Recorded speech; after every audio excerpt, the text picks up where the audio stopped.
শুভ সকাল আমার প্রিয় বন্ধুরা, সবাই কেমন আছো? আশা করছি সবাই ভালো আছো, সুস্থ আছো, আর আমরাও ভালো আছি। কোচবিহার জেলার ছোট্ট একটা গ্রাম থেকে আমি কৃষ্ণা আবারও চলে আসলাম নতুন একটা ব্লগ নিয়ে। আমার এই টিনের বাড়ি পরিষ্কার করা, রান্না বান্না, খাওয়া দাওয়া, বাসন মাজা সমস্তটা তোমাদের সাথে শেয়ার করব এই ব্লগে। সম্পূর্ণ ব্লগে সাথে থাকার অনুরোধ রইল। মধুমিতা মণ্ডল কমেন্ট করেছিলে যে দিদিভাই তুমি আমার কমেন্টগুলো কিন্তু পড়ো না, তো হয়তো মিস হয়ে গেছে তোমার কমেন্টটা। আমি কিন্তু সবার কমেন্ট পড়ি, তোমার কমেন্টটা হয়তো মিস হয়ে গেছে, তার জন্য তুমি এই কথাটা বললে। এই যে পড়ে নিলাম তোমার কমেন্টটা, কিন্তু আমি কিন্তু কারো কমেন্ট মিস করি না, তোমারটা হয়তো ভুলবশত মিস হয়ে গেছে, তার জন্য সরি। তো যাই হোক, আজকের ব্লগটা আমি এখান থেকে শুরু করলাম। ঘরটা ঝাঁট দেওয়া আর হচ্ছে আমাদের টেবিলে একটু বাসন ছিল, সেই বাসনগুলো আর কি বের করে নিলাম, ঘরটাও ঝাঁট দিয়ে দিলাম। তারপর যা বাসন আছে সমস্তটাই কলে পাড়ে নিয়ে গিয়ে পরিষ্কার করব। রান্নাঘরে কিছুটা বাসন ছিল আর ওই ঘরেও কিন্তু কিছুটা বাসন ছিল, তাই সব বাসন নিয়ে আসলাম কলে পাড়ে। এখন কলে পাড়ে বাসনগুলো মেজে নিচ্ছি। কলে পাড়টা একটু বাসন মাজতে, কাপড় ধুতে কিন্তু অসুবিধাই হয়, তাও আর কি সেরকম করে আমি ধুয়ে নিই। তোমরা কিছু মনে করো না প্লিজ, আমার যেটা আছে সেটা দিয়েই কিন্তু আমি করি, যেটা আছে সেটাই তোমাদের কিন্তু দেখাই। হয়তো তোমাদের বাজে লাগে দেখতে, ওই জন্য কিন্তু আমি বাসনগুলো কিন্তু সামনের দিকে রাখি, যাতে ওই সাইডটা আর কি দেখা না যায় তোমাদের। আর যদি বাসন না মাজি, তোমরা খেয়াল করবে, দেখবে আমি কিন্তু একটা বালতি রেখে দিই ওখানে, যাতে তোমাদের দেখতে বাজে না লাগে। আমার কিছু করার নেই, আমাকে তো এটার মধ্যেই করতে হবে সব কিছু, এই কলেপাড়ের মধ্যেই করতে হবে। বাসন মাজা, কাপড় ধোয়া আর যা সমস্ত কাজ আছে কলেপাড়ে, এটাতেই করতে হবে এখানে। কিন্তু তোমাদের যাতে বাজে না লাগে দেখতে, তার জন্য কিন্তু আমি ঢেকে রাখি আর কি।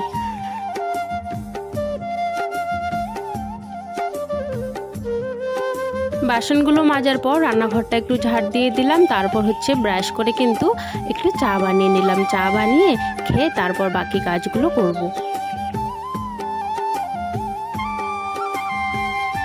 দেখতে দেখতেই দেখো খড়িগুলো অনেকটাই কিন্তু কমে গেছে, তাই না?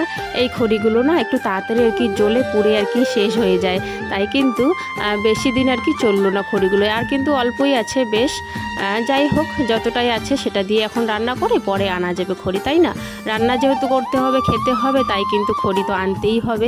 চলো, আমি রান্নাঘরে কিন্তু ভাত বসিয়ে দিয়েছিলাম আগেই। তারপর হচ্ছে একটু খড়ি যেহেতু কম হয়ে গেল, তাই আমি আবারও খড়ি নিতে চলে আসলাম। ওইদিকে দেখো হাঁড়িতে জল দিয়ে দিয়েছি, আর এখানে আমি চালটা পরিষ্কার করে নিচ্ছি।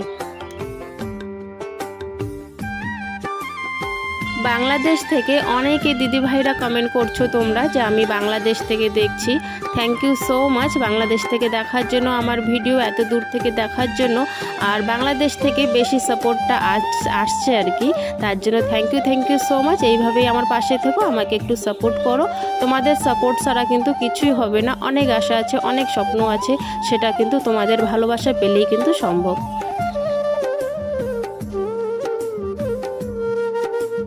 আরও অনেক জায়গার থেকে কমেন্ট আসছে, যেমন ত্রিপুরা, কলকাতা, দিল্লি, এমনকি আমি অনেক জায়গার কিন্তু নামও জানি না, তো সেই জায়গা থেকে কিন্তু কমেন্টগুলো আসছে। সবাইকে থ্যাংক ইউ সো মাচ আমার পাশে থাকার জন্য।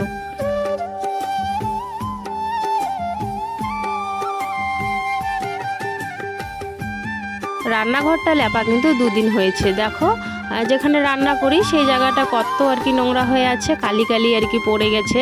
যেহেতু ড্যাগের কালি থাকে, কড়াইয়ের কালি থাকে, তো সেগুলো আর কি কড়াইটা ওখানে রাখা হয়েছিল, তাই কিন্তু কালি ভরে গেছে।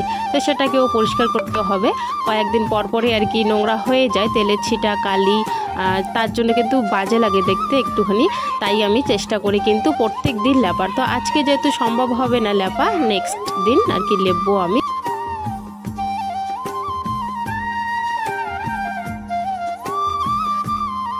আজকে কিন্তু ডাল রান্না করব, মাসকলার ডাল, আর না অর্ধেকটা বাঁধাকপি ছিল, তো সেই অর্ধেক বাঁধাকপিটা কিন্তু ভাজা করে নেব। এখন না কবি ঘন্টগুলো ভালো লাগে না কেন জানি, কবি ঘন্ট কালকে করেছিলাম না, অতটাও আর কি ভালো লাগেনি আমার, এখন ভালো লাগে না কবি ঘন্ট, যেহেতু কবিটা ভাজা করে নেব। আর হচ্ছে একটু ঠাকুরের ডাল, আমরা কিন্তু ঠাকুরের ডাল বলি, অনেকে মাসকলার ডালও কিন্তু বলে। আর করব ছোট ছোট আলুগুলো ভাজা।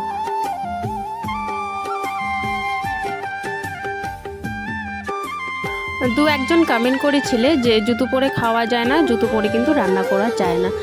তো আমি চেষ্টা করব জুতো না পরে রান্না করার। কি হয়েছে বলো তো, জুতো পরে রান্না করতে করতে ঠান্ডার দিন করে যখন ঠান্ডা লাগে, আর আমার ঠান্ডার দিনে না বেশিরভাগই একটুতে না সর্দি লাগে, একটুতে না মানে গাটা গরম গরম হয়ে যায় আর কি, জ্বর জ্বর হয়ে যায় আর কি শরীরটা। ওই জন্য না ঠান্ডা যাতে না লাগে তার জন্য আমি না জুতোটা পরে থাকি। তো সেটা না অভ্যাস হয়ে গেছে আমার। তো সেটা আমি ঠিক করব, ঠিক করার চেষ্টা করব। তোমরা যেহেতু বলেছো আমি অবশ্যই ঠিক করার চেষ্টা করব, যতটা পারবো জুতো না পরে রান্না করা, জুতো না পরে খাওয়া, সেটা আমি করব।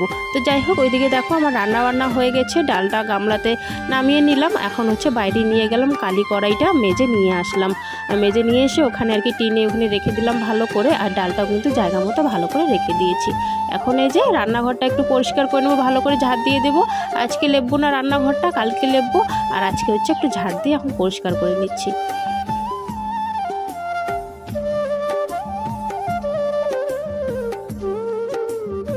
তোমরা যদি আমার ভুলগুলো এইভাবে ধরিয়ে দাও তাহলে কিন্তু আমার বেশ ভালোই লাগে। তো যদি আমার ভুল হয়ে থাকে, তোমরা কোনো কিছু যদি ভুল দেখে থাকো, অবশ্যই কিন্তু কমেন্ট বক্সের মাধ্যমে কিন্তু আমাকে জানিয়ে দিবে। তো যাই হোক, ওইদিকে রান্নাঘরটা গোছগাছ করে নোংরাগুলো বাইরে ফেলে দিয়ে এই ঘরে চলে আসলাম। এই ঘরটা একটু এখন আর কি গোছগাছ করে নেবো। বিছানাটা তোলা হয়নি, যেহেতু শুয়ে থাকে ছেলে, তাই কিন্তু বিছানাটা তুলিনি আর কি। রান্নাবান্নার কাজটা আগে ওইদিকে সেরে নিলাম, তারপরে হচ্ছে ঘরটা গোছগাছ করার জন্য চলে আসলাম। স্কুলও এখন বন্ধ, তাই কিন্তু একটু দেরিতেই ওঠে। আর দেরিতে উঠে তারপরে কিন্তু বই পড়ে। যেমন ধরো এই 9টা 8:30 এরকম টাইমে ওঠে, তারপরে একটুখানি 1 ঘন্টা বা 1.5 ঘন্টা কিন্তু বইটাও পড়ে নেয়। আর আজকে প্রাইভেটও যেহেতু নেই, তাই একটু আর কি দেরি করে উঠেছে। যাই হোক, এইদিকে আমি বিছানাটা গোছগাছ করে নিচ্ছি এখন। আর বেশ কিন্তু গরম কিন্তু এখন পড়েই যাচ্ছে আর কি। দুপুরবেলা ভালোই গরম লাগে এখন, আর দুপুরবেলা কিন্তু সোয়েটার পরতে হয় না, তবে সকালবেলা একটু, আর রাতে কিন্তু একটু ঠান্ডা লাগে।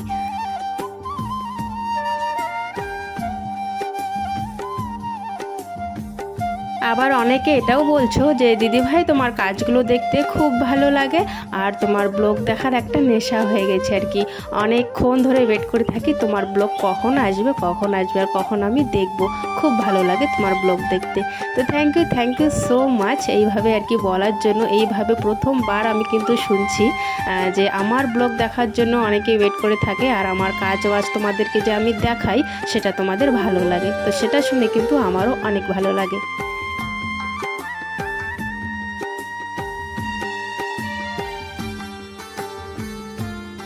অনেকেই কিন্তু ফুল ওয়াচ করছো আমার ভিডিওগুলো, আর কমেন্ট যখন করছো সেটা কিন্তু আমি দেখতে পারছি যে এই ব্যক্তিটা আমার সম্পূর্ণ ব্লগটা দেখেছে।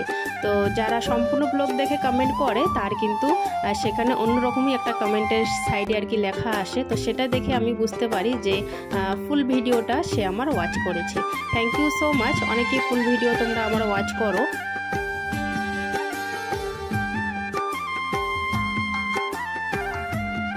আমি এইভাবেই প্রত্যেকটা দিন কিন্তু সংসারের কাজকর্ম স্টেপ বাই স্টেপ যাতে তাড়াতাড়ি হয় আর কি, সম্পূর্ণ কাজ আর কি সংসারের সেরকম করে থাকি সকাল থেকে বিকেল অবধি।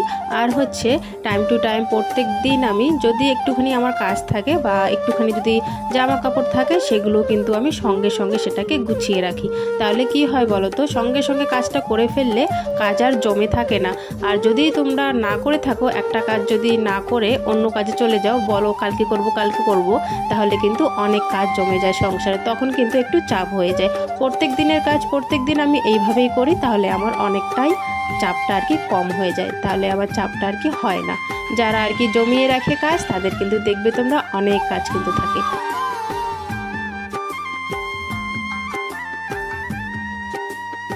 শুধু জামা কাপড়টাই আমি 2 দিন পর পর ধুই। আর অনেক সময় এরকম না যে 2 দিন পর পর ধুই, অনেক সময় কিন্তু প্রত্যেক দিনও ধুতে হয়। সেটা আর কি জামার উপর আর কি ডিপেন্ড করে। যখন বেশি জামা কাপড় হয় তখন কিন্তু প্রত্যেক দিনে ধোয়া হয়, আর বেশিরভাগে 2 দিন পর পর ধুই। যেহেতু সেরকম আমাদের জামা কাপড়ও নেই, তো জামা অনুযায়ী আর কি ধোয়া হয়। তো যাই হোক, বাদ দাও। ওইদিকে সমস্ত কাজ করে নিলাম, ঘরটা গুছিয়ে নিলাম, তারপরে রান্নাঘরে চলে আসলাম খাওয়া দাওয়া করার জন্য। ছেলেকে দিয়ে দিচ্ছি, আর সাথে আমিও আর কি খেয়ে নেবো এখন।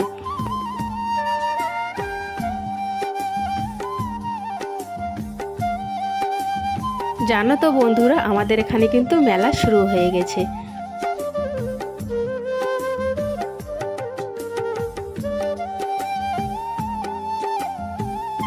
ছেলে একটু আজকে ভাতটা কমই খেয়েছে, জানি না কেন। আজকে কম ভাতই দিয়েছি, তাও কেন না ও কেন জানি ও খায়নি ভাত, একটুখানি আর কি ছেড়েছে। তাই ভাবলাম ফেলে না দিয়ে, আমাদের তো হাঁস আছেই, যখন বাচ্চারা খায় না, আর বাচ্চারা বাড়ি থাকলে কিন্তু ওরকমই হয়, প্রত্যেক দিন কিন্তু একদম ক্লিয়ারভাবে পরিষ্কার করে কিন্তু খায় না।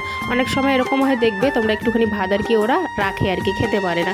তো সেই ভাতগুলো বা আমাদের যদি কোনো দিন ভাত বাচ্ছে একটুখানি, সেই ভাতগুলো আর কি আমরা কিন্তু হাঁসকে দিয়ে দিই, সেটা কিন্তু আমরা ফেলি না।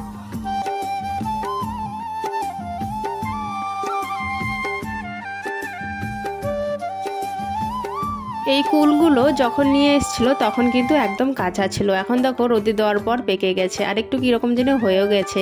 যাই হোক, বাদ দাও, সেটা আর কি রোদে দেওয়া হয়েছিল, তো এখন ঘরে রেখে দিচ্ছি, সেই জায়গাটাতে আর কি ছায়া পড়ে গেছে এখন। আর দেখো ড্রামে জলও শেষ হয়ে গেছে, জল আনতে হবে পাশের বাড়ির থেকে। এখন আনবো না, এখন ওরা হয়তো ঘুমাচ্ছে, এখন দুপুর টাইম, তাই এখন যাব না, একটু পরে আর কি যাব জল আনতে।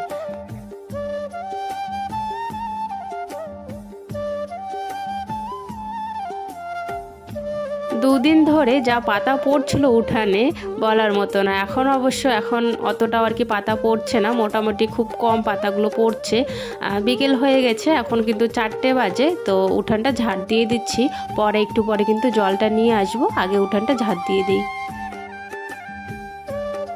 অনেকেই কিন্তু ব্লগের নিচে কমেন্ট করে নাম্বার চাইছো, এখানে নাম্বার দেওয়া একদমই যাবে না, এটা হচ্ছে সোশ্যাল মিডিয়া, তোমরা বুঝতেই পারছো, এখানে নাম্বার একদমই আমি দিতে পারবো না।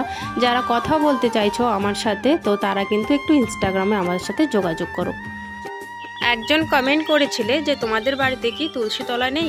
আছে আমাদের বাড়িতে তুলসী তলা, এই যে তুলসী তলা, কিন্তু তুলসীর গাছটা মানে একটু শুকিয়ে শুকিয়ে গেছে, তার জন্য মনে হয় তোমরা বুঝতে পারো না, এটাই কিন্তু আমাদের তুলসী তলা আর কি। আর যে কমেন্টটা করেছিলে সে হয়তো একটা ব্লগ দেখে এই কমেন্টটা করেছিলে, আগের অনেক ব্লগে আমি দেখিয়েছি কিন্তু আমাদের তুলসীতলা, যখন তুলসীতলাটা আমি লেপি সকালবেলা চান করে, তখন কিন্তু আমি দেখিয়েছি। আর ঘরটা যেহেতু অন্ধকার অনেকটাই, লাইট জ্বালালেও সেরকম কিন্তু আলো হয় না, তাই কিন্তু ব্লগটা ভালো হবে না, তোমাদেরও দেখতে ভালো লাগবে না, তাই খুব কম দেখাই ঘরের আর কি যে ঠাকুর আছে আমাদের, সেটা কিন্তু কম শেয়ার করা হয়। তাও আমি একদিন কিন্তু করেছিলাম। যাই হোক, আমি আবারও করব, যে আমাদের ঠাকুর ঘরের বলেছিলে আর কি মন্দির নেই ঠাকুর ঘরে, তো না গো, আমাদের মন্দির নেই, এই যে তুলসীতলা আছে আমাদের ছোট্ট একটা, আর হচ্ছে ঠাকুর ঘর আমাদের হচ্ছে এটা, এই যে এটা কাছে থেকে একটু দেখিয়ে দিই তোমাদেরকে, এটা হচ্ছে আমাদের কিন্তু ঠাকুর ঘর, এটা শাশুড়ি মার ঘর, এটা ঠাকুর ঘর, আর ওটা হচ্ছে আমাদের ঘর। তো এই 3টে ঘরই কিন্তু আমাদের। তো আমি দেখাবো ঠাকুরের ঘরও একদিন তোমাদেরকে, যদিও বা এখন সম্ভব না, এখন আমি ঠাকুর ঘরে ঢুকতে পারবো না। আর এটা হচ্ছে তুলসীতলাটা যেহেতু বাইরে, তাই আমি বাইরে থেকে দেখিয়ে দিলাম। অবশ্যই একদিন শেয়ার করব তোমাদের সাথে, সম্পূর্ণ ভিডিওটা দেখবে, প্রত্যেকদিন দেখবে, তাহলে কিন্তু বুঝতে পারবে। আর কি যে কমেন্ট করেছিলে সে বলেছিলে আর কি তোমাদের বাড়িতে তুলসীতলা নেই, ঠাকুর মন্দির নেই কেন, তোমরা তো হিন্দু ধর্ম থেকে। হ্যাঁ, আমরা হিন্দু ধর্ম থেকে, আমাদের তুলসীতলাও আছে, মন্দির নেই, তবে ঠাকুর ঘর আছে ছোটো মতো করে আর কি। হাঁসগুলো চলে এসছে, তো সাদা হাঁসটা জানি না কোথায়, এই দুজন চলে এসছে, এই দুজনকে এখন খাবারটা আমি দিয়ে দেব। নিচে রাখা হয় না, কারণ অনেকেরই হাঁস আছে, তো সেই হাঁসগুলো এসে কিন্তু আমাদের খাবারটা করে খেয়ে নেয়, আমাদের আর কি হাঁসের খাবার।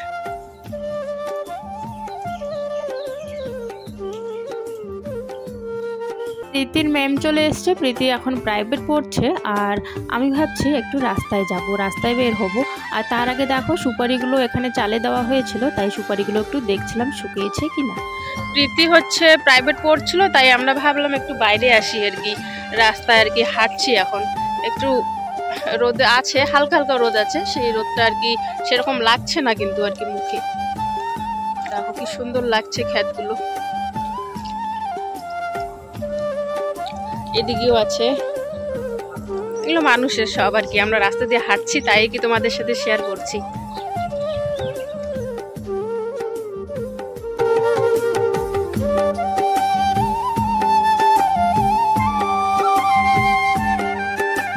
সন্ধ্যার সময় একটু বই পড়িয়ে নিয়েছি দুজনকে, আর হচ্ছে আমাদের কিন্তু খাওয়া দাওয়া হয়ে গেছে, রান্নাবান্না করার ছিল না, রান্নাবান্না করাই ছিল, দুপুরে যে রান্নাবান্না করেছিলাম সেটাই ছিল, আর সেটাই খেয়ে নিয়েছি আমরা। মশারিটা না জায়গায় জায়গায় ছিঁড়ে গেছে, সেটা না সেলাই যদি করি থাকে না, তাও কেন জানি ছিঁড়ে ছিঁড়ে যায়। আর এখন মশারিটা টাঙিয়ে নিচ্ছি। এখন কিন্তু 9:30 বাজে, এখন আমরা আর কি ঘুমিয়ে পড়বো, তাই কিন্তু মশারিটা টাঙিয়ে নিলাম। তো যাই হোক, আজকের ব্লগটা এতটুকুই রাখছি আমি। দেখা হচ্ছে আগামীকাল নতুন একটা ব্লগের সাথে। সবাই ভালো থেকো, সুস্থ থাকো, আর প্লিজ আমাকে একটু সাপোর্ট করো। তোমাদের সাপোর্টের কিন্তু আমার খুব দরকার। সবাই ভালো থেকো, টাটা।